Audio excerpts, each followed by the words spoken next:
Hello everyone, మరో beautiful అవుట్ఫిట్తో మీ ముందుకు వచ్చేసానండి. ఈ డ్రెస్ వచ్చేసరికి గ్రే అండ్ బ్లాక్ కాంబినేషన్. మీలో ఎంతమందికి బ్లాక్ కలర్ ఇష్టమో నాకు కమెంట్ చేయండి. కంప్లీట్గా డ్రెస్ అయితే ఫ్రంట్ వచ్చేసరికి రౌండ్ నెక్ కాకుండా బోట్ నెక్ డిజైన్ చేశాను. హ్యాండ్స్ సింపుల్గా నార్మల్ హ్యాండ్స్ ఇచ్చేసి కింద ప్లెయిన్ లేకుండా ఇలా కుచ్చిపెట్టాను. అండ్ టోటల్గా లుక్ అయితే చాలా బాగా వచ్చింది. అండ్ బ్యాక్ నెక్ వచ్చేసరికి ఎలాంటి ప్లెయిన్ లేకుండా బ్లాక్ కూడా వీ నెక్ అనేది డిజైన్ చేశానండి.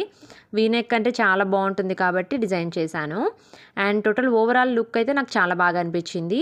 ఇది 3 మీటర్స్ తీసుకున్నానండి క్లాత్ అనేది. నేను టోటల్గా పైన 1 మీటరు, కింద బాటమ్కి 3 మీటర్స్ తీసుకున్నాను.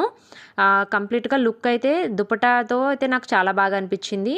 మీకు ఎలా అనిపించిందో కమెంట్ చేయండి. ఎప్పుడైనా ఏ డ్రెస్కైనా కానీ దుపట్టా వేసుకుంటేనే లుక్ అనేది ట్రెడిషనల్గా అనిపిస్తుంది. ఆ లుక్కే వేరు కదా, అవునా కదా? మీరే చెప్పండి. ప్లీజ్ సబ్స్క్రైబ్ చేసుకోండి అబ్బా, ఉట్టిగా చూడటమే కాదు.